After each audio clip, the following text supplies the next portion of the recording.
بسم اللہ الرحمن الرحیم۔ مطالب الفرقان، سورہ الروم، نمبر 30۔ قرآن مجید کی تفسیر خود قرآن مجید سے، از علامہ غلام احمد پرویز صاحب۔ اخذ و تلخیص محمد اکبر دکشت بھارتواج، نظر ثانی ڈاکٹر انعام الحق۔ سورہ الروم مکی، نمبر 30۔ بسم اللہ الرحمن الرحیم۔ اے اللہ، میری تمام تر کوششوں کا مقصد ربوبیت عامہ کے لیے تیری صفات کو بانداز رحمانیت و رحیمیت معاشرے کے اندر ظہور میں لانا ہے۔ ابتدائیہ، طبعی حوادث کا تعلق اس دنیا سے ہے۔ یوں تو قرآن کریم میں آنے والے طبعی حوادث کے بارے میں بہت کچھ کہا گیا ہے، لیکن ایک پیشگوئی ایسی ہے جو متعین طور پر نام لے کر کی گئی ہے، اور وہ ہے رومیوں کی ایرانیوں پر غلبے سے متعلق۔ جزیرۃ العرب کے دونوں اطراف میں ایران اور رومن ایمپائر تھیں۔ ایرانی مجوسی اگرچہ ایک پیغمبر کو مانتے تھے، لیکن اس کی کوئی کتاب ان کے پاس نہ تھی، اور یہ آتش پرست تھے۔ اس لحاظ سے مشرکین عرب اور ایرانی خدا پرستوں کے مقابلے میں ایک دوسرے کے ذہنی طور پر زیادہ قریب تھے۔ رومیوں نے اپنے دین کو اگرچہ مذہب میں تبدیل کر لیا ہوا تھا، لیکن پھر بھی قرآن ان کو اہل کتاب کہتا ہے۔ مکہ کی ایک چھوٹی سی جماعت مومنین اور رومیوں میں خدا سے وابستگی کا دعویٰ قدر مشترک تھی۔ اس لحاظ سے رومی اور جماعت مومنین ذہنی طور پر قریب تھے۔ رومن امپائر چوتھی صدی عیسوی میں دو حصوں میں تقسیم ہو گئی تھی۔ جس رومی سلطنت کا قرآن نے ذکر کیا ہے وہ اس کا مشرقی حصہ شام، بیت المقدس، فلسطین، مصر اور عراق پر مشتمل تھا۔ رومی سلطنت کے اس حصے کو تاریخ میں بازنطینی ایمپائر کہا جاتا ہے، اور اس کا دارالسلطنت قسطنطنیہ تھا۔ بازنطینی سلطنت عرب کے بارڈر تک پھیلی ہوئی تھی۔ انہوں نے عرب بارڈر پر چھوٹے چھوٹے سردار جاگیردار بسا رکھے تھے اور ان کو فوج بھی دی ہوئی تھی۔ مقصد ان چھوٹی چھوٹی سلطنتوں کا یہ تھا کہ عربوں کی سمت سے ان کو کسی قسم کا خطرہ نہ ہو۔ رومن ایمپائر کا جو مغربی حصہ تھا اس سے عربوں اور ایرانیوں کا کوئی تعلق نہیں تھا۔ ایرانیوں کی جنگیں رومن ایمپائر کے اس حصے سے ہوتی تھیں جو عرب بارڈر کے ساتھ ساتھ تھیں، اور جن کو بازنطینی ایمپائر کہا جاتا ہے۔ 602 عیسوی میں ایرانیوں اور بازنطینی سلطنتوں میں جنگوں کا سلسلہ شروع ہوا جو 612 یا 614 عیسوی تک جاری رہا۔ ان جنگوں میں ایرانیوں کو بازنطینی عیسائیوں کے خلاف فتح پر فتح ہوتی چلی گئی، یہاں تک کہ یروشلم میں عیسائیوں کی مقدس صلیب کو بھی وہ اٹھا کر لے گئے۔ گویا یہ بہت بڑی شکست تھی جو رومیوں کو ملی۔ رومیوں کی مغلوبیت پر عرب کے مشرکین خوش تھے کہ خدا سے وابستگی رکھنے والے مغلوب ہو گئے۔ اگرچہ خدا کو تو عرب اور ایرانی بھی مانتے تھے، لیکن ان کے ماننے اور اہل کتاب اور مومنین کے ماننے میں فرق تھا۔ اس لیے مجوسیوں کو قرآن نے مشرکین کی صف میں رکھا ہے۔ قرآن نے تو اہل کتاب کو بھی کفار کی ہی صف میں رکھا ہے، کیونکہ یہ قرآن کی حکومت کو نہیں مانتے۔ اس کے باوجود قومی سطح پر یا تمدنی سطح پر یا معاشرتی طور پر قرآن نے اہل کتاب میں اور مشرکین میں کچھ فرق رکھا ہے۔ مثلاً اہل کتاب کی عورتوں سے نکاح جائز رکھا ہے۔ ان کے ہاں کا وہ کھانا جو ہمارے ہاں حرام نہیں ہے کو مسلمانوں کے لیے جائز رکھا گیا ہے، لیکن مشرکین سے اس قسم کے تعلقات بھی روا نہیں رکھے۔ اس فرق کی وجہ سے مکہ کے مشرکین ایرانیوں کے ساتھ اپنی نسبت رکھتے تھے۔ عیسائی بازنطینی سلطنت کے بارے میں عمومی خیال یہ تھا کہ جماعت مومنین اور بازنطینیوں کا آپس میں رابطہ ہو سکتا ہے۔ یہ چیزیں معلومات کے لیے ہیں، ورنہ قرآن تو دو گروپ یا دو قوموں میں بتاتا ہے۔ فَمِنْكُمْ كَافِرٌ وَمِنْكُمْ مُؤْمِنٌ، سورہ 64 آیت نمبر 2۔ یعنی ایک حزب اللہ اور دوسری حزب الشیطان۔ جو خدا کی حکومت کو تسلیم نہ کریں وہ مجوسی، مشرکین، کفار اور منافق ہوتے ہیں۔ رومیوں اور ایرانیوں کی جنگ 602 سے 613 تک رہی، تو یہ وہ زمانہ تھا جب جماعت مومنین ابھی مکی زندگی بسر کر رہی تھی۔ مشرکین مکہ اپنی نسبت ایرانیوں سے رکھتے تھے، اور جماعت مومنین حضرت عیسیٰ علیہ السلام اور حضرت موسیٰ علیہ السلام کو مانتے تھے۔ اس لیے مشرکین سمجھتے تھے کہ مومنین کا رابطہ عیسائیوں کے ساتھ ہو سکتا ہے، اور سمجھتے تھے کہ مومنین مشرکین اور ایرانیوں کے خلاف ہیں۔ مومنین کا دعویٰ تھا کہ قریش مغلوب ہو جائیں گے، اور نہ صرف یہ کہ عرب پر خدا کی حکومت ہوگی بلکہ لے یظہرہ علی الدین کلہ، سورہ 9 آیت نمبر 33۔ دنیا کے ہر نظام کے اوپر ہم غالب آ کر رہیں گے۔ قریش اس پر ہنسا کرتے تھے۔ ایرانیوں کو فتح ہوئی تو مشرکین عرب کو خوشی ہوئی، اگرچہ ایرانیوں کی فتح سے مشرکین کو کوئی فائدہ نہیں تھا، لیکن کہتے ہیں نا کہ دشمن کا دشمن دوست ہوتا ہے، اس اعتبار سے انہوں نے خوشی منائی۔ چھوٹی سی جماعت مومنین کے دعاوی کا مشرکین عرب مذاق اڑایا کرتے تھے، لہٰذا جب ایرانی آتش پرستوں کو عیسائی خدا پرستوں پر فتح ہوئی تو مشرکین مکہ نے یہ کہنا شروع کر دیا کہ دیکھو اتنی بڑی خدا پرستوں کی سلطنت کا خدا نے کیا حال کر دیا، خدا نے کوئی مدد نہیں کی۔ وہ مزید کہتے کہ خدا نے رومنز امپائر کی مدد نہ کی تو اے چھوٹی سی جماعت مومنین تم کس کھیت کی مولی ہو۔ یہ تھا وہ نقطہ جو ایسے حالات میں اٹھا، مومنین کے دلوں پر بھی اس کا اثر ہو سکتا تھا، اور یہ اندیشہ بھی سامنے تھا کہ اگر مشرکین نے ایرانیوں کے ساتھ متحدہ محاذ بنا لیا تو بات واقعی بڑی سخت ہو جائے گی۔ سورہ الروم کو ان تاریخی واقعات کی روشنی میں سمجھنا چاہیے۔ وہی نازل ہوتی ہے کہ رومی عیسائی مغلوب ہو گئے، لیکن تم دیکھنا ایرانی چند سالوں میں ہی مغلوب ہو جائیں گے۔ آیت نمبر 1۔ الف لام میم۔ یہ الف لام میم ہے یا خدائے علیم و حکیم کا ارشاد ہے کہ آیت نمبر 2 تا 4۔ غلبت الروم فی ادنى الارض وهم من بعد غلبهم سيغلبون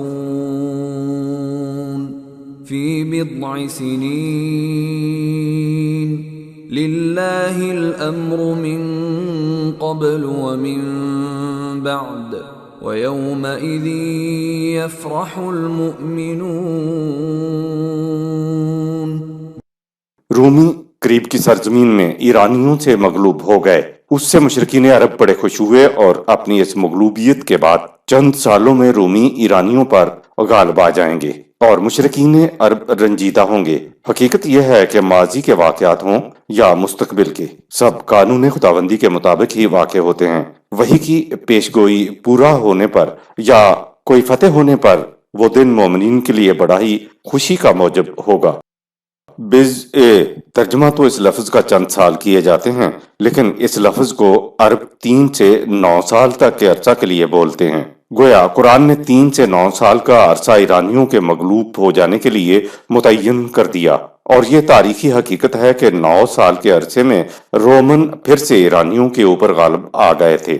یہ تاریخی حقیقت ہے کہ رومی جب فتوحات کرتے ہوئے ایران کے دارالخلافہ تک پہنچے تو اسی دن 2 ہجری ماہ رمضان المبارک کی 17 تاریخ کو بدر کے میدان میں مسلمانوں کو قریش پر فتح حاصل ہوئی تھی۔ بدر کے میدان میں شکست کے بعد قریش پر علم انگیز ماتم چھا گیا تھا، ایک کوہرام مچ گیا تھا، یہاں تک کہ قریش کو یہ حکم پاس کرنا پڑا کہ کسی گھر سے رونے کی آواز نہ آئے تاکہ قبائل پر برا اثر نہ پڑے اور وہ حوصلہ نہ ہار بیٹھیں۔ اس جنگ میں 70 ابنائے قریش مارے گئے۔ تاریخ میں ایک قصہ بڑا دلچسپ آتا ہے۔ کسی کا بیٹا مر گیا تو نہ رونے کی وجہ سے اس کا دل بوجھل ہو گیا۔ ایک دن اس نے کسی کے رونے کی آواز سنی تو ملازم سے کہا کہ جا کر پتہ کر کیا قریش نے رونے سے پابندی اٹھا لی ہے تاکہ میں رو کر دل ہلکا کر لوں۔ ملازم خبر لایا کہ پابندی بدستور جاری ہے۔ یہ تو کسی عورت کا اونٹ کھو گیا تھا، اس لیے وہ اونٹ کی گمشدگی پر رو رہی تھی۔ اس پر کسی نے مرثیہ کے انداز میں کہا کہ اے آسمان، دیکھ اونٹ کے گم ہونے پر تو رونے کی اجازت ہے، لیکن بیٹے کے مرنے پر رونے کی اجازت نہیں۔ علامہ شبلی نعمانی نے اپنی سیرت النبی میں مرثیہ کے اشعار لکھے ہیں جن کا ترجمہ ہے اونٹ کے گم ہونے پر روتی ہے اور اس کو نیند نہیں آتی۔ اونٹ پر مت رو، بدر پر آنسو بہا جہاں قسمت نے کمی کی۔ تجھ کو رونا ہے تو عقل پر رو اور حارث پر رو جو شیروں کے شیر تھے۔ دلچسپ بات یہ ہے کہ سن 8 ہجری میں ابھی 9-10 روزے ہی رکھے تھے کہ مکہ فتح ہو گیا۔ بدر کی فتح اور مکہ کی فتح دونوں رمضان کے مہینے میں ہوئی۔ آیت نمبر 5۔ بنصر اللہ ينصر من يشاء وهو العزيز الرحيم۔ خدا کی تائید و نصرت اسی کو مل سکتی ہے جو خدا کے قانون کے مطابق اس کو حاصل کرنا چاہے۔ خدا کی تائید و نصرت اپنی قوت اور غلبے سے مخالفین کو کمزور کر دیتی ہے اور قانون کے مطابق چلنے والوں کو سامان رحمت و ربوبیت بہم پہنچاتی ہے۔ ینصر من یشاء مذہبی ترجمہ ہے جسے وہ چاہتا ہے اپنی نصرت دے دیتا ہے۔ تو پھر ہم تو بے بس ہو کر رہ گئے۔ اگر ہمیں نصرت نہیں مل رہی ہے تو اس میں ہمارا کوئی قصور نہیں ہے، کیونکہ ہم تو لینا چاہتے ہیں، وہ دینا ہی نہیں چاہتا۔ اور پھر یہ کہ اگر ہم نصرت حاصل کرنے کی کوشش کریں تو ہماری یہ کوشش خدا کے خلاف جنگ ہوگی کہ وہ دینا نہیں چاہتا اور ہم لینا چاہتے ہیں۔ یہ تو سراسر چینا چھپٹی ہو گئی۔ من یشاء کا مفہوم کئی مرتبہ آ چکا ہے، صحیح مفہوم وہی ہے جو اوپر ترجمہ میں بیان ہوا ہے۔ خدا کی تائید و نصرت اپنی قوت اور غلبے سے مخالفین کو کمزور کر دیتی ہے اور قانون کے مطابق چلنے والوں کو سامان رحمت و ربوبیت بہم پہنچاتی ہے۔ اس بات کو آیت میں العزیز غلبہ اور قوت اور الرحیم سامان رحمت اور ربوبیت سے اخذ کیا گیا ہے۔ ظاہر ہے کہ قوت اور غلبہ مخالفین کو کمزور کر دیتا ہے۔ آیت نمبر 6۔ وعد اللہ لا يخلف اللہ وعده ولكن اکثر الناس لا يعلمون۔ تائید اور نصرت سے متعلق یہ اللہ کا وعدہ ہے اور اللہ کبھی وعدہ خلافی نہیں کرتا، لیکن اکثر لوگ اس حقیقت سے واقف نہیں۔ قرآن کریم میں جہاں بھی خدا کے وعدے کا ذکر ہے، اس سے مراد یہ ہے کہ خدا کے قانون کی روح سے ایسا ہو کر رہتا ہے، اس کا قانون اٹل ہے۔ آیت نمبر 7۔ يعلمون ظاهرا من الحياة الدنيا وهم عن الآخرة هم غافلون۔ حالانکہ بات بالکل واضح ہے، دو جماعتیں ہیں جن میں کشمکش جاری ہے۔ ایک جماعت کے افراد کے نزدیک زندگی صرف اسی دنیا کی زندگی ہے، اس لیے ان کی تمام جد و جہد کا منتہا اس دنیا کے ذاتی فوائد کا حصول ہے جو انہیں نمایاں طور پر اپنے سامنے نظر آتے ہیں۔ وہ نہ موت کے بعد زندگی کے قائل ہیں اور نہ ہی عالمگیر انسانیت کے مفاد کلی کا بلند اصول ان کے سامنے ہے۔ دوسری طرف وہ جماعت ہے جس کے پیش نظر انفرادی مفاد نہیں بلکہ عالمگیر انسانیت کی ربوبیت ہے۔ وہ اس مقصد کے حصول کے لیے دنیا سے ظلم و سلب و نہب ختم کرنے کے لیے نہایت بے جگری سے لڑتے ہیں، اور ان کا ایمان یہ ہے کہ اس کشمکش میں اگر ان کی جان بھی چلی جائے گی تو ان کا کچھ نقصان نہیں ہوگا، انہیں مرنے کے بعد حیات جاوید حاصل ہو جائے گی۔ اب سوچئے کہ جب ان دو جماعتوں میں ٹکراؤ ہوگا تو کامیابی کس کے حصے میں آئے گی؟ اول الذکر جماعت ثانی الذکر کے مقابلے میں ٹھہر ہی نہیں سکے گی۔ آیت نمبر 8۔ اولم يتفکروا فی انفسهم ما خلق اللہ السماوات والارض وما بینہما الا بالحق واجل مسمى وَإِنَّ كَثِيرًا مِّنَ النَّاسِ بِلِقَاءِ رَبِّهِمْ لَكَافِرُونَ۔ کیا ان لوگوں نے اپنی ذات کے مقصد پر غور نہیں کیا؟ خدا نے پستیوں اور بلندیوں اور جو کچھ ان کے درمیان ہے کو بالحق یعنی بامقصد اور ایک مقررہ مدت کے لیے پیدا کیا ہے، اور ذات کو نظر انداز کر کے لوگوں کی اکثریت مقررہ وقت کے بعد خدا کے قانون مکافات عمل کا سامنا اخروی زندگی میں کرنے سے انکاری ہے۔ لقائے رب، کبھی تو سامنے آؤ گے۔ یوں ترجمہ کرنے سے لقائے رب کا مفہوم سمجھ میں آ جاتا ہے۔ جب کوئی شے خدا نے بے مقصد پیدا نہیں کی اور ہر شے کو ابدیت دے کر ایک مقررہ وقت تک کے لیے پیدا کیا ہے تو طبعی جسم میں انسانی ذات کی زندگی بھی بے مقصد نہیں ہے، اور ہر انسان کو اپنی جسمانی زندگی تک ہی ذات کو نشو و نما دینے کی مہلت ملی ہوئی ہے، لہذا انسانی ذات بامقصد بھی ہے اور طبعی دنیا میں اس کی نشو و نما کی مدت طبعی جسم کی زندگی تک ہے۔ اگلے مراحل کو نشو و نما یافتہ ذاتیں مرنے کے بعد اخروی زندگی میں طے کریں گی۔ آیت نمبر 9۔ اولم يسيروا في الارض فينظروا كيف كان عاقبة الذين من قبلهم كانوا أشد منهم قوة وأثاروا الأرض وعمروها أكثر مما عمروها وجاءتهم رسلهم بالبينات فما كان الله ليظلمهم ولكن كانوا أنفسهم يظلمون۔ کیا یہ لوگ زمین میں چلے پھرے نہیں کہ انہیں پہلے ہو گزرے لوگوں کا انجام نظر آتا؟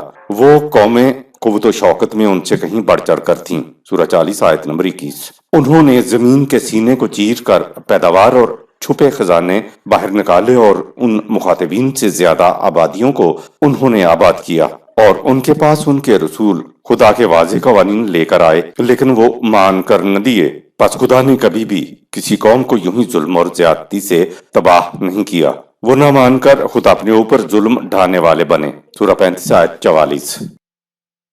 آیت نمبر 10۔ ثم كان عاقبة الذين أساءوا السوء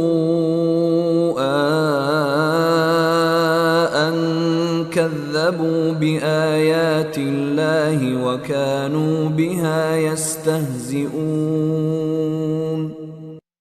پھر سابقہ لوگوں میں سے جنہوں نے قوانین خداوندی کی تکذیب کی اور ان کا مذاق اڑایا، وہ معاشرے میں ناہمواریاں پیدا کرنے والے اپنے ہی نظام کے ہاتھوں تباہ و برباد ہو گئے۔ جب بھی قرآن میں طبقاتی ناہمواریوں کا ذکر آئے تو اس کی وجہ ایک طبقے کی ملکیت میں دولت، قوت اور خوشحالیوں کا ہونا ہوتا ہے۔ یہ طبقہ دوسروں سے دولت چھین کر مالک بنتا ہے کیونکہ وہ گھر میں بیٹھا نوٹ نہیں چھاپ رہا ہوتا۔ یہ طبقہ اپنے استکبار کی وجہ سے ناہمواریاں پیدا کرنے کے لیے سازشیں کرتا ہے۔ سورہ 35 آیت نمبر 43۔ ایسے افراد کے متعلق قرآن نے کہا کہ ان کی سازشوں کا انجام انہی کے خلاف الٹ کے پڑتا ہے۔ سورہ 35 آیت نمبر 43۔ دنیا میں ایسا ہی ہوتا رہا ہے اور ایسا ہی ہوتا رہے گا کہ خدا کی سنت میں نہ تو کسی قسم کی تبدیلی آئے گی اور نہ ہی خدا کی سنت کا رخ مڑا کرتا ہے۔ سورہ 35 آیت نمبر 43۔ غیر خداوندی نظام میں طبقاتی ناہمواریاں ہوتی ہیں، اس کے برعکس جنت میں یعنی نظام خداوندی میں ایک شخص بھی غریب و محروم نہیں ہوتا۔ جنت کا قرآن میں جہاں ذکر آتا ہے تو اس میں سب کو یکساں طور پہ سامان زندگی ملتا ہے۔ سامان زندگی کو طبقاتی انداز میں تقسیم کر دیجئے تو ناہمواریاں پیدا ہو جاتی ہیں اور یہی اس دنیا کی جہنم بن جاتی ہے۔ نظام خداوندی میں محنت کی اجرت کے بجائے محنت کار کا حق اس کی محنت کا ماحصل ہے۔ لیس للانسان الا ما سعی، سورہ 53 آیت نمبر 39 سے یہی مراد ہے کیونکہ ما سعی کا ترجمہ ہی ماحصل ہے۔ آیت نمبر 11۔ اللہ یبدأ الخلق ثم یعیدہ ثم الیہ ترجعون۔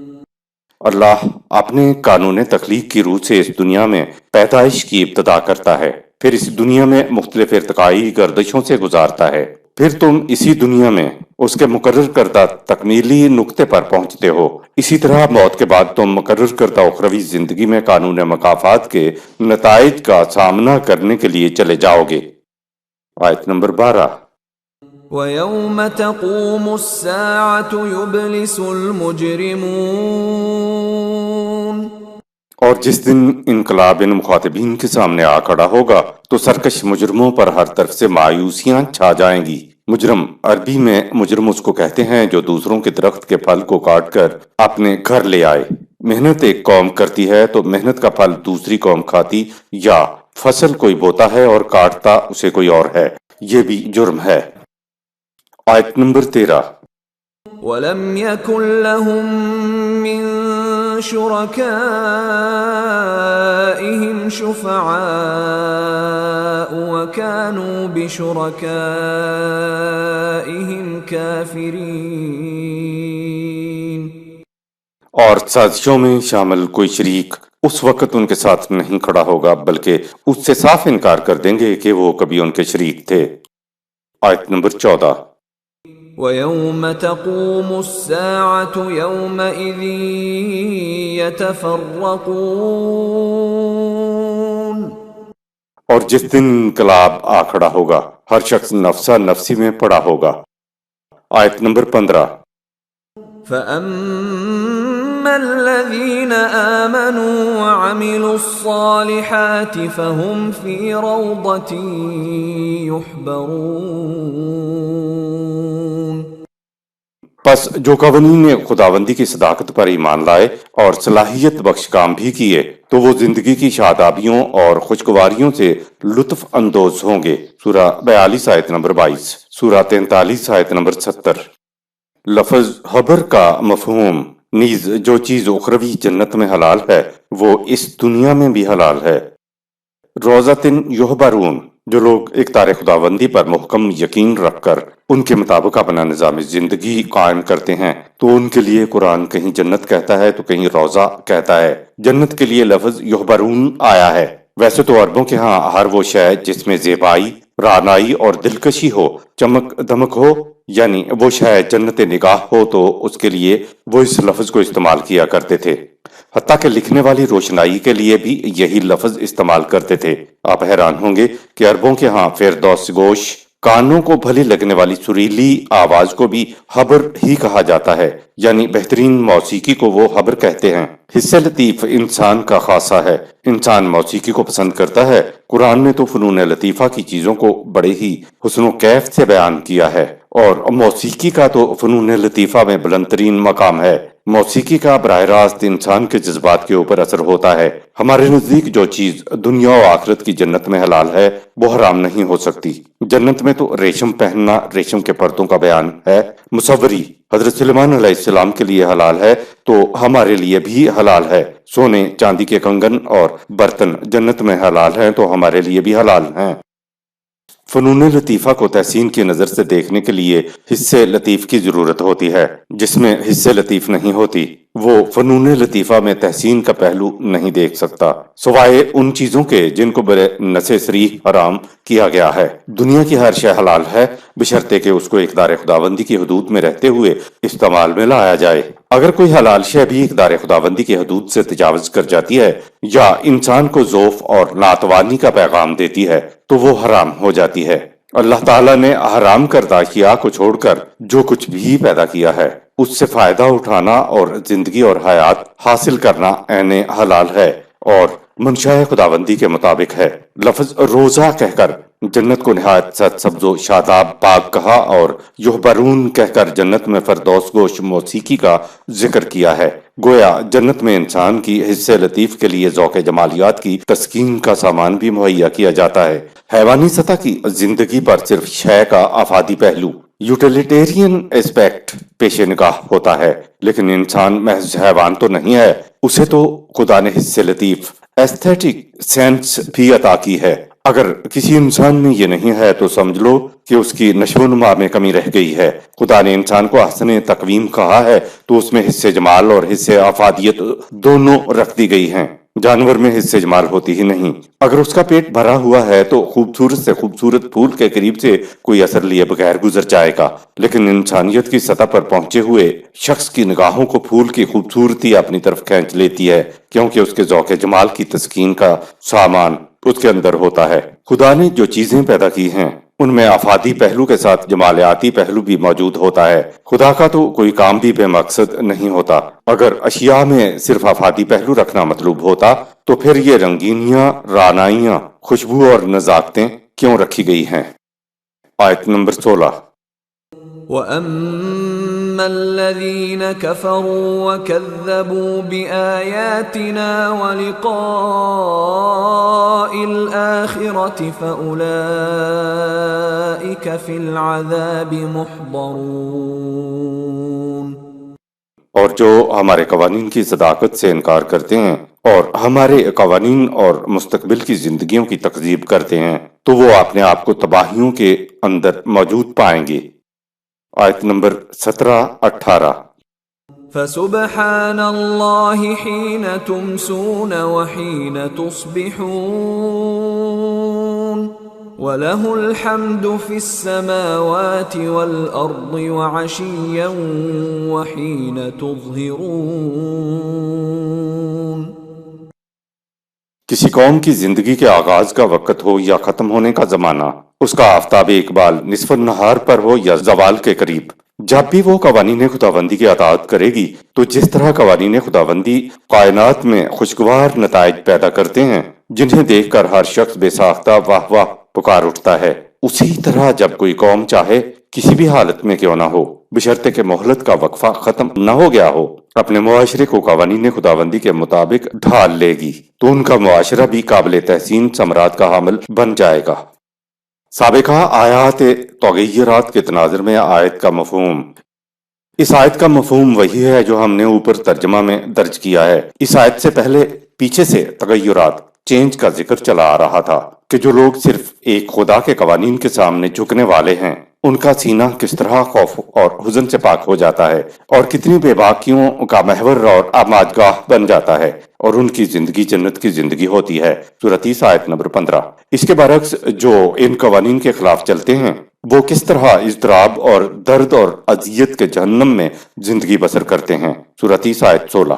قوموں کے تغیرات کا ذکر آ رہا تھا تو اسی ربط کے اندر اگر ان آیات کو دیکھا جائے تو قوموں کی نسبت سے قوموں کی ابتدائی نمود کا زمانہ ہو جسے آپ صبح کہہ رہے ہیں، یا کسی قوم کے غروب کا زمانہ ہو جسے آپ شام کہہ رہے ہیں، کسی قوم کا آفتاب نصف النہار پہ ہو جسے قرآن تو ظاہرون کہہ رہا ہے اور جسے آپ ظہر کا وقت کہتے ہیں، یا کوئی قوم زوال پذیر ہو کر بالکل ختم ہو گئی ہو جسے آپ رات کہتے ہیں۔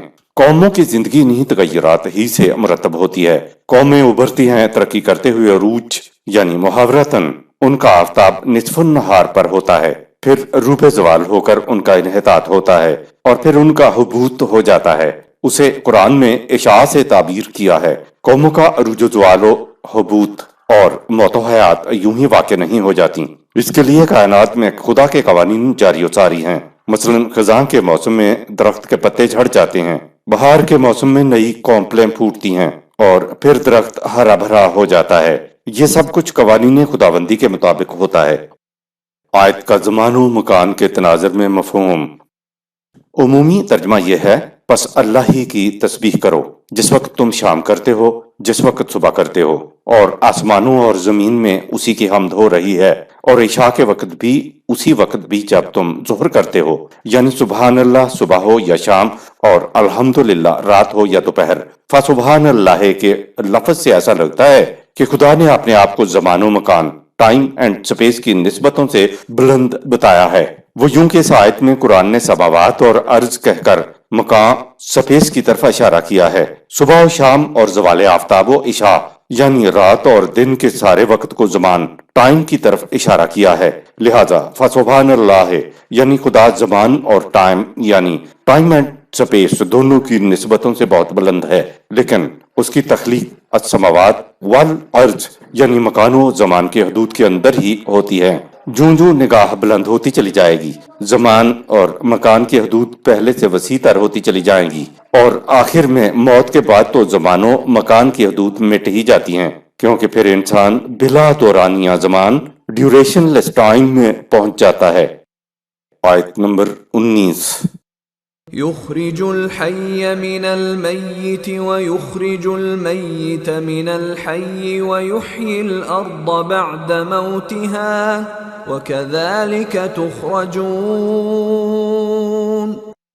اسی کے قوانین کی اطاعت سے مردہ قومیں زندہ ہو جاتی ہیں اور اسی کے قوانین کی خلاف ورزی سے زندہ قومیں مردہ قوموں میں شمار ہونے لگتی ہیں۔ تم دیکھتے نہیں کہ مردہ زمین کی آبیاری کرنے سے کس طرح زندگی لہلہاتی ہوئی نمودار ہو جاتی ہے، اور اسی طرح تمہیں بھی اس کے قانون کے مطابق عمل سے دنیا و آخرت میں زندگی مل جائے گی۔ قوانین خداوندی کے مطابق یا مخالف زندگی بسر کرنے سے قومیں زندہ اور مردہ ہوتی ہیں۔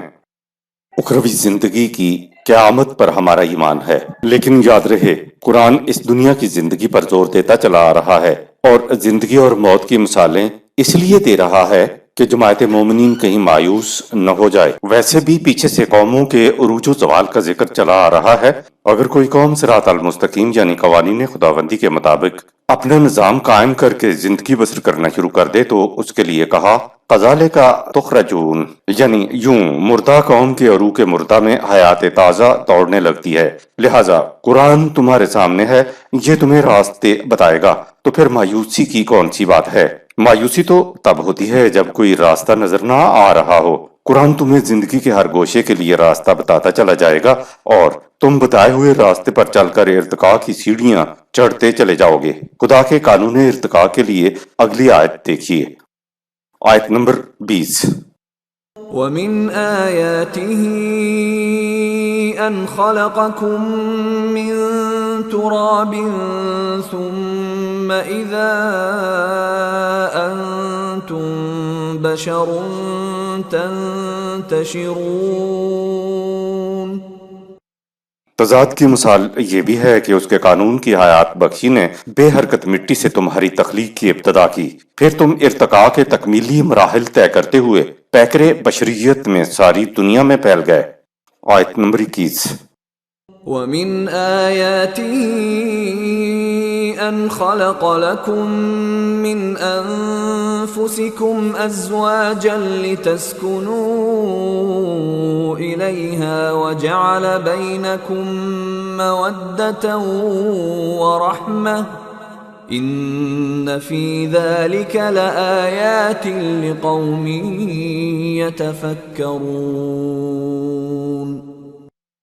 اس کے قانون نے تمہارے اپنے ہی نفس سے متضاد زوج مرد و عورت بنائے تاکہ تم ایک دوسرے کی رفاقت سے سکون قلب حاصل کرو، اور اس نے تضاد کے باوجود تمہارے مرد و عورت کے درمیان محبت کا گہرا رشتہ پیدا کر دیا جو دونوں کی صلاحیتوں کی نشو و نما کا موجب بن گیا۔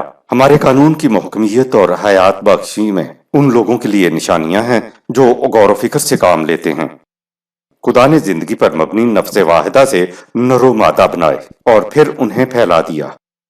خلق لکم من انفسکم ازواجا، خدا نے بے جان مٹی سے نفس واحدہ یعنی اولین جرثومہ حیات پیدا کیا، پھر اسی نفس واحدہ یعنی من انفسکم سے مرد اور عورت بشر بنے۔ بشر میں عورت شامل ہے۔ یہ بات غلط ہے کہ خدا نے آدم کا پتلا بنا کر اس میں پھونک ماری تو وہ چلنے پھرنے لگا۔ اداس رہتا تھا تو دل بہلانے کے لیے پسلی چیر کر ہوا کو پیدا کیا تاکہ آدم مغموم نہ رہے۔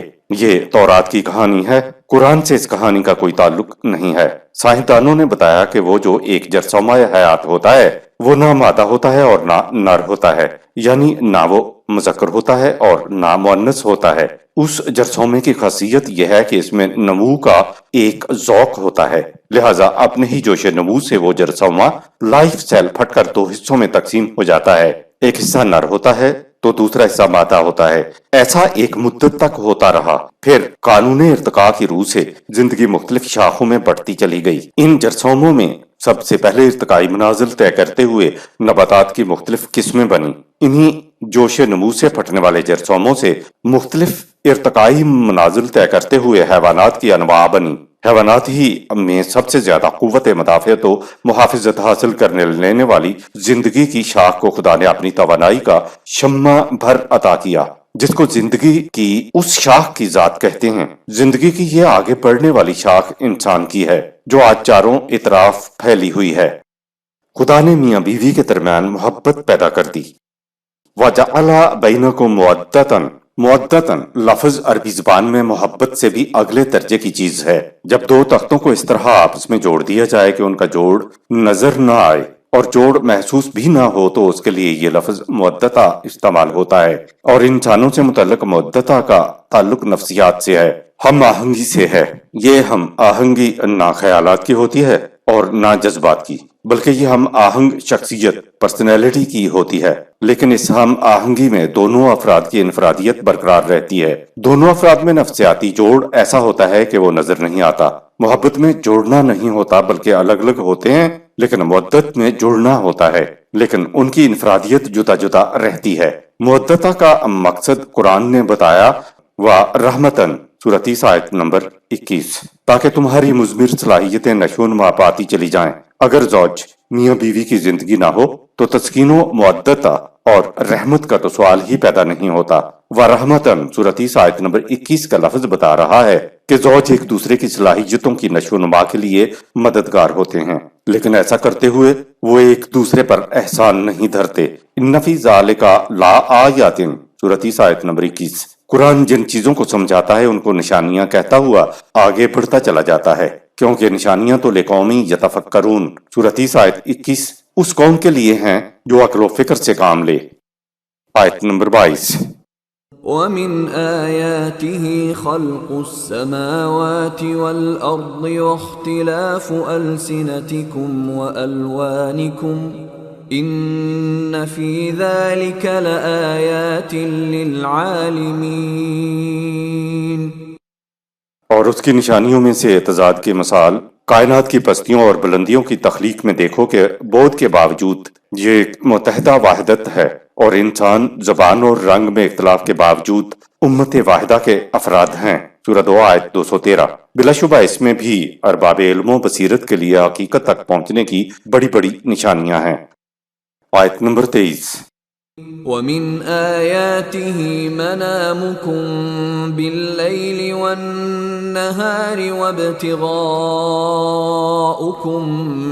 مِنْ فَضْلِهِ إِنَّ فِي ذَلِكَ لَآيَاتٍ لِقَوْمٍ يَسْمَعُونَ۔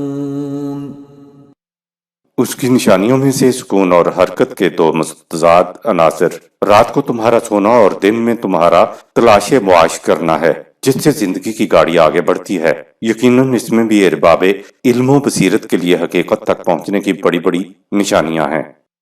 زندگی کے لیے حرکت اور سکون دونوں ضروری ہیں۔ حرکت سے انسان کی توانائی صرف ہو جاتی ہے۔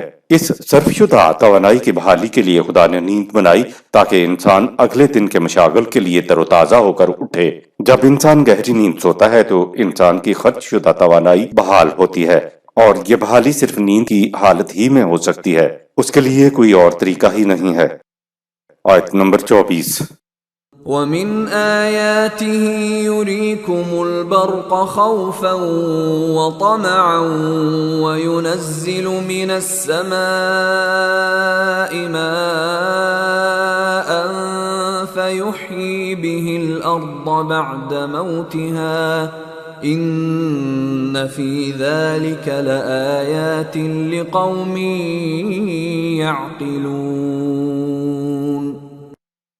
اس کی نشانیوں میں سے تضاد کی ایک مثال یہ بھی ہے کہ ایک ہی گھٹا میں بادل اور بجلیاں دونوں موجود ہوتی ہیں۔ بجلیاں تمہارے لیے خوف کی وجہ بنتی ہیں تو بادل موجب مسرت سورہ 2 آیت 19۔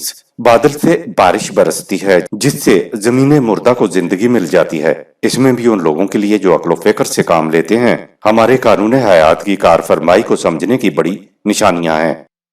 آیت نمبر 25۔ وَمِنْ آيَاتِهِ أَن تَقُومَ السَّمَاءُ وَالْأَرْضُ بِأَمْرِهِ ثُمَّ إِذَا دَعَاكُمْ دَعْوَةً مِّنَ الْأَرْضِ إِذَا أَنْتُمْ تَخْرُجُونَ۔ اس کی نشانیوں میں سے ایک یہ بھی ہے کہ زمین اور اجرام فلکی متضاد ہونے کے باوجود اسی کے قانون کے مطابق اپنے اپنے مقام پر قائم ہیں۔ پھر خدا کی طرف سے جب تمہیں بلاوا آئے گا تو تم اس زمین سے کسی دوسرے کرے کی طرف نکل کھڑے ہوگے۔ انسان نے کسی دور میں زمین سے کسی دوسرے کرے کی طرف منتقل ہو جانا ہے۔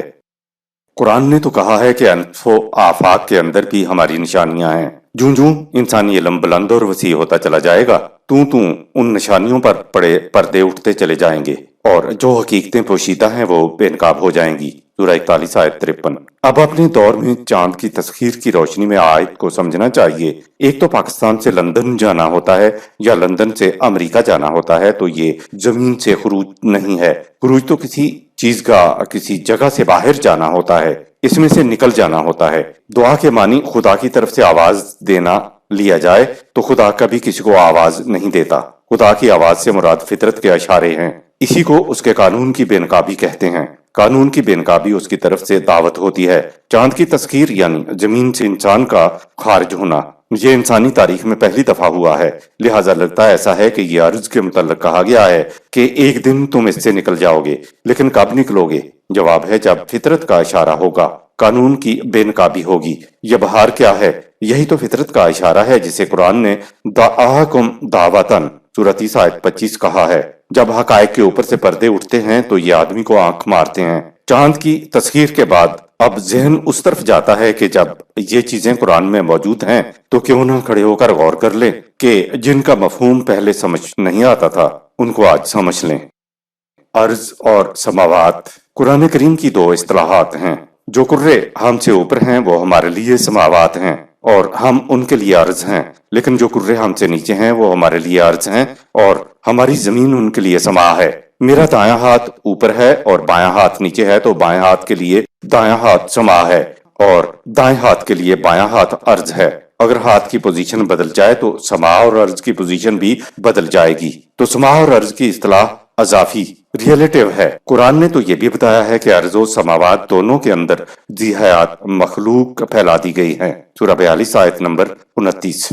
اسی آیت کا اگلا حصہ ہے وَهُوَ عَلَى جَمْعِهِمْ إِذَا يَشَاءُ قَدِيرٌ سورہ 42 آیت 29۔ اس کے قانون کے اندر یہ بھی ہے کہ جب اس کی مشیت کا تقاضا ہوگا تو تم دونوں آپس میں بھی مل جاؤ گے۔ سورہ 42 آیت 29۔ چاند اور مریخ کی سیر تو انسان کر آیا ہے، آگے آگے دیکھیے ہوتا ہے کیا۔ قرآن نے بار بار کہا ہے کہ جو قوم فکر تدبر تعقل سے کام لے گی وہ نہ صرف تسخیر کائنات کرے گی بلکہ وہی بالآخر قرآن کی طرف بھی آئے گی۔ اس آیت نے 1400 سال قبل بتا دیا تھا کہ تم زمین سے بھی نکل سکتے ہو، لیکن اس بات کی سمجھ نہ آ رہی تھی۔ یہ تو بھلا ہو مغرب کا جن کے طفیل یہ آیت بھی سمجھ میں آ گئی۔ آیت کا دوسرا مفہوم، اس کی نشانیوں میں سے ایک یہ بھی ہے کہ زمین اور اجرام فلکی متضاد ہونے کے باوجود اسی کے قانون کے مطابق اپنے اپنے مقام پر قائم ہیں۔ پھر جب مرنے کے بعد وہ تم کو زمین سے نکلنے کے لیے پکارے گا تو تم فوراً نکل پڑو گے۔ اخروی زندگی کے اعتبار سے مرنے کے بعد کے الفاظ ہم نے خود بڑھائے ہیں، ورنہ آیت کے الفاظ میں ان کی گنجائش نہیں ہے۔ آیت کا تیسرا مفہوم، اس سطح کے اوپر یہ مفہوم لینا بھی صحیح ہے کہ کیونکہ مرنے کے بعد غیر منقطع طور پر اخروی زندگی بھی ہے جو ہماری ایمان کا درجہ رکھتی ہے۔ زندگی مرنے کے بعد ختم نہیں ہو جاتی، آگے بھی چلتی ہے۔ عرب مردوں کو دفن کرتے تھے اس لیے سمجھانے کے لیے کہا کہ خدا جب چاہے گا مردے قبروں سے اٹھ کھڑے ہوں گے۔ یہ اس سطح پہ سمجھانے کی بات ہے، ورنہ اٹھ کھڑے ہونے کی حقیقت کیا ہے ہم نہیں سمجھ سکتے۔ جب عربوں کو ان کے ذہن کے مطابق بات سمجھانی تھی تو یہی کہا جا سکتا تھا کہ مردے قبروں سے اٹھیں گے اور ان کو حیات تازہ مل جائے گی۔ ہندوستان میں مردوں کو جلایا جاتا ہے تو ان سے قبروں والی بات نہیں کہی جا سکتی تھی۔ قرآن نے تو اولین مخاطبین کے ذہن کے مطابق ہی بات کرنا تھی، تو قبروں سے اٹھنے کی بات قرآن نے تمثیلی انداز میں بتائی ہے۔ یہ بات نہیں کہ قبروں میں دفن لوگوں ہی کا حساب کتاب ہوگا۔ اگر یہی بات ہے تو جو جلائے جاتے ہیں تو ان کی تو پھر موج ہو گئی، لہٰذا ان الفاظ کو ان کے اس طرح امانوں کے اوپر نہیں جانا چاہیے کہ سچ مچ قبر کے اندر سے پتلا اٹھے گا۔ زمین سے مردے اٹھنے کا جو ہمارے ہاں تصور ہے اس کے ماتحت اس آیت کا یہ ترجمہ بھی کیا گیا ہے اور مفہوم بھی لیا گیا ہے۔ آیت کا مفہوم تو بس اتنا ہے، جب وہ زمین سے ایک آواز دے گا تو پھر تم اس سے نکل پڑو گے۔ قبر سے اٹھنے کے الفاظ کی آیت میں گنجائش نہیں ہے۔ تقوما یعنی قیام کا مفہوم، ان تقوم السماء والارض بامرہ سورہ 30 آیت نمبر 25۔ تقوما بامرہ کا عام ترجمہ تو یہ ہوگا کہ وہ خدا کے حکم سے کھڑے ہیں۔ تقوم کا مادہ کاف الف میم قام ہے، یہ توازن و تناسب کے ساتھ کھڑا ہونا ہے۔ توازن نہ ہو تو آدمی ایک جگہ پر کھڑا ہی نہیں رہ سکتا۔ یہ توازن ہی ہے جو انسان کے کھڑے ہونے اور چلنے کو قائم رکھتا ہے۔ زمین و آسمان یعنی فضائی کرے اپنے مقام پر گردش کرنے کے باوجود کشش ثقل کی وجہ سے اپنے اپنے مقام پر قائم ہیں۔ ان سب کا باہمی ربط کشش ثقل کی وجہ سے رہتا ہے، اور کشش ثقل میں ایک توازن و تناسب ہے۔ اس توازن و تناسب میں ذرا سا بھی فرق آ جائے یا کسی ایک کرے کے توازن میں بھی فرق آ جائے تو یہ صرف ایک کا توازن بگڑنا نہیں رہے گا بلکہ یہ سارا سلسلہ کائنات تہس نہس ہو جائے گا۔ آیت نمبر 26۔ وَلَهُ مَن فِي السَّمَاوَاتِ وَالْأَرْضِ كُلٌّ لَهُ قَانِتُونَ۔ اور ایسا اس لیے ہوگا کہ کائنات کی پستیوں اور بلندیوں میں جو کچھ ہے وہ صرف اسی کے پروگرام کو تکمیل تک پہنچانے کے لیے سرگرم عمل ہیں، اور ہر شے اپنی صلاحیتوں کو ضائع کیے بغیر اپنی صلاحیتوں کو اسی کے مقرر کردہ پروگرام کی تکمیل کے لیے وقف کیے ہوئے ہے۔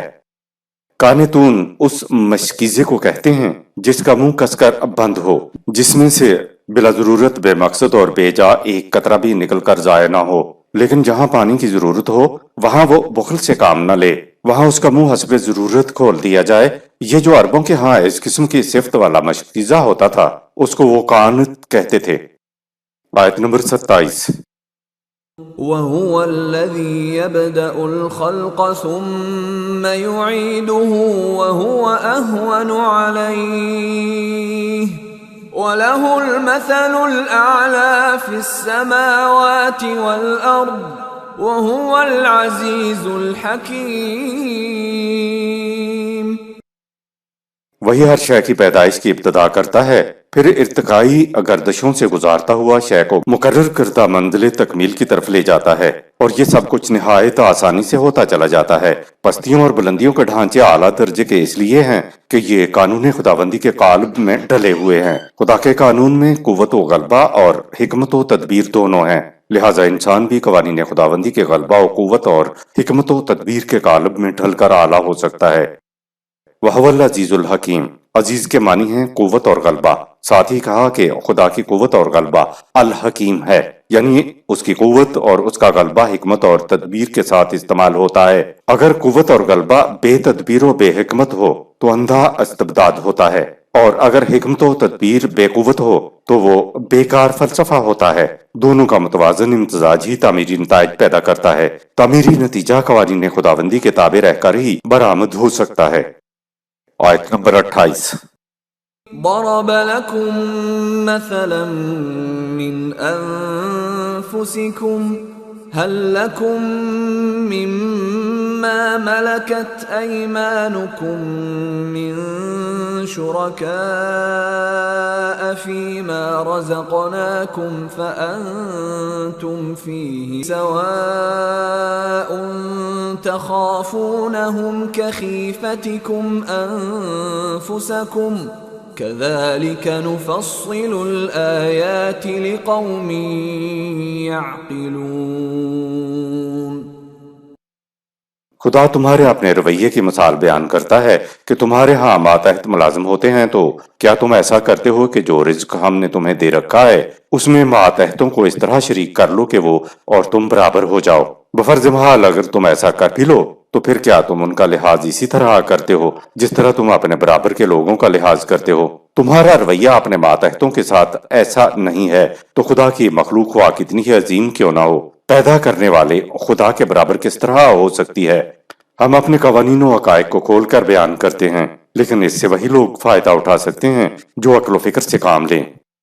اس آیت میں سمجھانے کے لیے خدا نے انسانی رویے کو مثال کے طور پر بیان کیا ہے کہ لوگ ماتحتوں کو عطا کر کے اپنا ہمسر نہیں بناتے۔ یہ خدا کا قانون بیان نہیں ہوا ہے۔ خدا کا قانون تو یہ ہے کہ جن کے پاس فاضلہ سامان زیست ہے وہ ان لوگوں کو دے دیں جنہیں اس کی ضرورت ہو، تاکہ سب کی پرورش یکساں ہو۔ سورۃ الہ آیت 71۔ یاد رکھنے کی بات ہے خدا اپنے اختیارات کو کبھی کسی کو تفویض ڈیلیگیٹ نہیں کرتا، یہاں تک کہ کسی نبی کو بھی نہیں، کیونکہ تفویض کرنے والے کے پاس تفویض کردہ اختیارات رہتے ہی نہیں ہیں، اور اس طرح جس کو اختیارات تفویض کیے گئے ہیں وہ تفویض کنندہ کے اختیارات میں شریک ہو جاتا ہے۔ خدا اپنے اختیارات کو کیوں کسی کو تفویض کرے گا جبکہ وہ تو الحی اور القیوم بھی ہے؟ پھر اس کو نہ تھکاوٹ ہوتی ہے اور نہ نیند ہی آتی ہے، اور وہ ہر جگہ پر موجود بھی ہے۔ آیت نمبر 29۔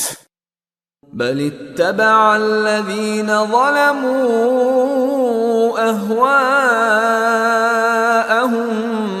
بغير علم فمن يهدي من أضل الله وما لهم من ناصرين۔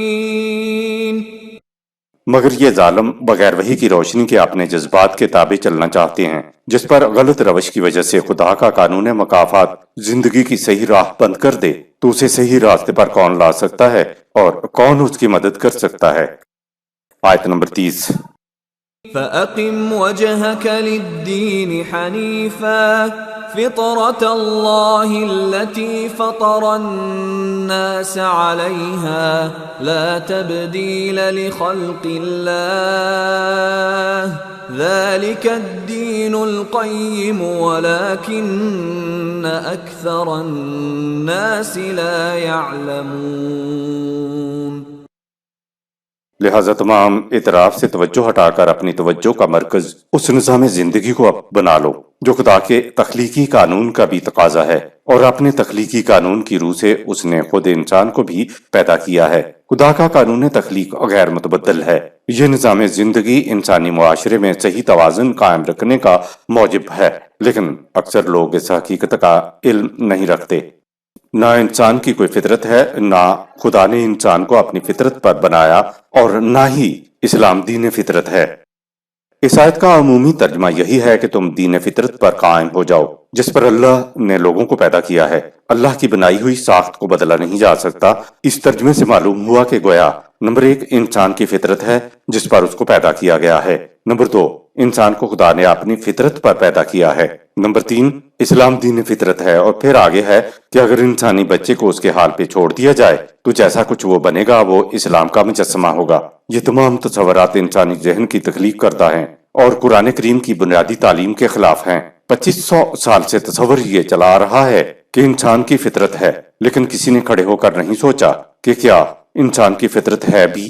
بڑے سے بڑے سائنسدان دانشور کی رائے پر تو تنقید کی جا سکتی ہے، لیکن جب رسول اللہ صلی اللہ علیہ وسلم سے منسوب کر کے کہہ دیا جائے کہ آپ صلی اللہ علیہ وسلم نے فرمایا کہ ہر بچہ فطرت پر پیدا ہوتا ہے اور فطرت اسلام ہے، اس لیے ہر بچہ اسلام پہ پیدا ہوتا ہے، یہ اس کے ماں باپ ہیں جو اسے یہودی یا نصرانی یا مجوسی بنا دیتے ہیں۔ اگر اس کو اس کی حالت پہ چھوڑ دیا جائے تو وہ جو کچھ بنے گا وہ اسلام ہوگا۔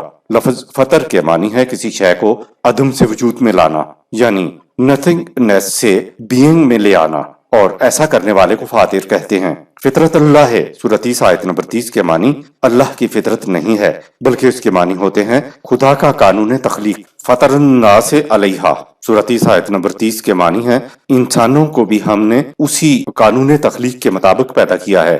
لا تبدیل لخلق اللہ سورۃ 30 آیت نمبر 30۔ ہم اپنے قانون تخلیق میں کوئی تبدیلی نہیں کرتے، یعنی انسان کی تخلیق کے لیے کوئی الگ قانون نہیں ہے۔ دوسرا لفظ خلق سورۃ 30 آیت 30، اس کے معنی ہے عدم سے وجود میں آنے والی اشیاء کو نئی نئی تراکیب و تناسب سے ملا کر نئی نئی چیزیں پیدا کرتے چلے جانا، اس کو تخلیق کہتے ہیں، اور ایسا کرنے والے کو خالق کہتے ہیں۔ انسانی کاوشوں کا تعلق فطر سے نہیں ہے بلکہ خلق سے ہی ہے۔ یہی وجہ ہے کہ خدا نے اپنے آپ کو احسن الخالقین تو کہا ہے لیکن احسن الفاطرین نہیں کہا ہے۔ آئیے ہم دیکھتے ہیں کہ فطرت ہوتی کیا ہے تاکہ معلوم ہو سکے کہ آیا انسان کی کوئی فطرت ہے بھی یا نہیں۔ فطرت کسے کہتے ہیں؟ خارجی کائنات میں فطرت کا مفہوم بڑا ہی واضح، ٹھوس اور غیر متبدل ہے۔ پانی کو اگر اعلیٰ حال ہی چھوڑ دیا جائے تو اس کی فطرت ہے کہ وہ نشیب کی طرف بہے گا۔ پانی کی فطرت ہے کہ ایک خاص درجہ حرارت پر پہنچ کر کھولنے لگے اور پانی بھاپ میں تبدیل ہو جائے۔ اس کو درجہ انجماد پر رکھیے تو ٹھوس برف بن جاتا ہے۔